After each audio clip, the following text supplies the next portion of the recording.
Joining us now is David Stockman, author of Trump, A Nation on the Brink of Ruin and How to Bring It Back. David, thank you so much for joining us. Very happy to be with you.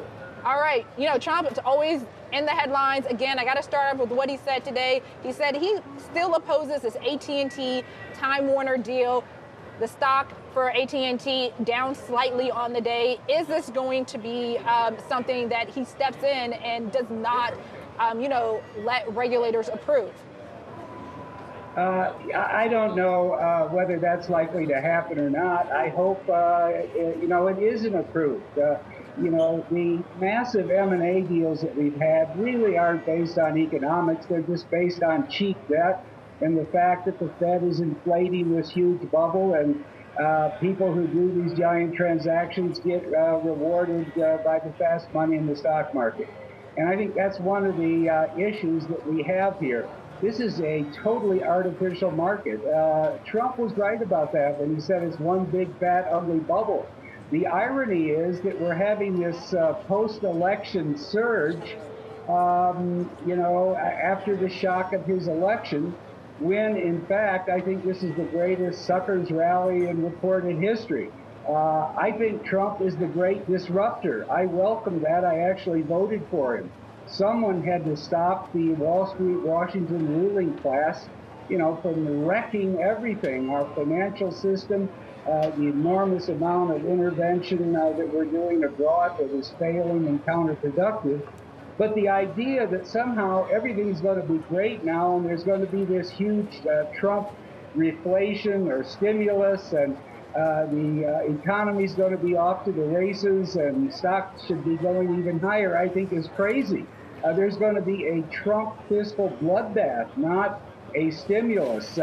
We have got $20 trillion of debt. He's heading right into a huge debt trap that will become apparent on March 15th when the existing so-called debt holiday expires. So what we're going to see next year is political mayhem. We're going to see chaos in the legislative process.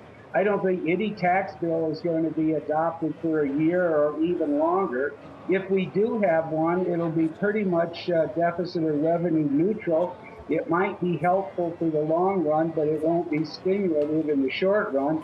Once the markets figure out that, and that the sheep have again been called to the slaughter by Wall Street, I think there's going to be a huge sell-off, and it probably isn't going to take much longer for that to happen. I would say David, let me just stop you there for 1 second. Let's back up a little bit just so we can bring in viewers and get them up to speed. So you think that these so-called flyover states, or any state essentially that is not on the East Coast nor the West Coast, is left behind or was left behind and might have voted for Trump because of easy money policies put in place by the Federal Reserve that caused, or allowed people rather, to borrow a lot of cheap money and led to some people being heavily indebted and not receiving the wage that they were looking for, right?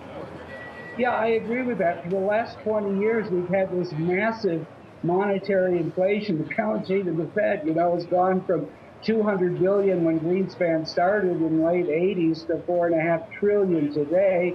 That has never really left the canyons of Wall Street. It's caused a massive inflation of stock values and bond prices. Bonds are way overvalued. Real estate is overvalued. But it certainly didn't trickle down to the great flyover zone between the two coasts. So do you now live in a flyover, as they call them, a flyover state? I'm from a so-called flyover state. How are you so in touch with this? Because this book that you wrote, Trump, A Nation on the Brink of Ruin, came out before we even got the election results. Yeah, the book came out in August, and I was not trying to endorse Trump's candidacy. I disagree with a lot of what he says. His idea of a wall with Mexico is crazy, and we can't go the protectionist route. That isn't the real reason. But I do believe this policy has left most of the country behind. That's why if you look at a map, 85% of the counties in the United States, mostly between the coasts, voted for Trump on the popular vote. The prosperity has been in Silicon Valley, Wall Street, and what I call the Imperial City, Washington, D.C., where we've had this huge amount of borrowing and debt, growth of the public debt. over the last 10 or 15 years. But in real terms, the average household in America, if you count inflation correctly, has lost 15% since the turn of the century. All of the gains in the stock market wealth have gone to the top 1 or 5%. So I wrote the book to say, look out, the people have had enough of this.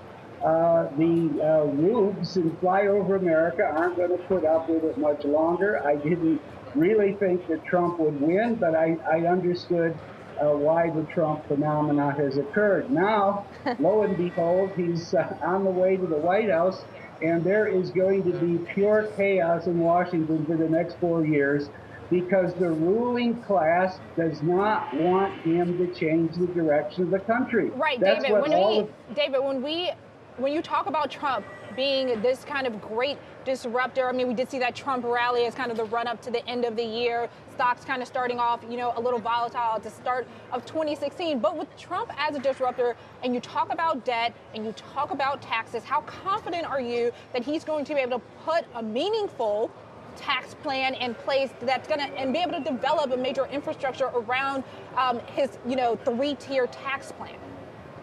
Well, look, I think the intentions are good, but my point is none of that is going to happen.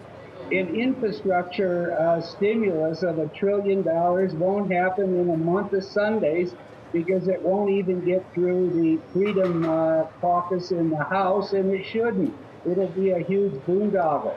We do need tax reform, but it's going to take several years to work it through the Congress. And as I say, it'll be revenue neutral. That is, the rates will come down, but the base will be broadened enormously. So the point is the stock market is delusional. None of this is going to help the economy in the short run. I think we'll be in a recession by mid-year or the end of the year. It's baked into the cake. This recovery is already 90 months long, 50% longer than the average. There's headwinds coming from all over the world. We're going to have a government shutdown every other month next spring and summer as they run out of debt ceiling. So this is kind of the quiet or the delusion before the storm. But I will tell you, David, yes. Well, you're speaking to this with 4 decades of experience, both in Washington, D.C. and on Wall Street. So you certainly have a lot of experience and a lot of background in this area. Even though you supported Trump, you're now saying that many of the promises that he made probably will not come to fruition, are not realistic. What percentage of those promises that he made would you say are not going to come to life? Well, I think a huge stimulative tax cut is not going to happen. I don't think there's going to be any big infrastructure program.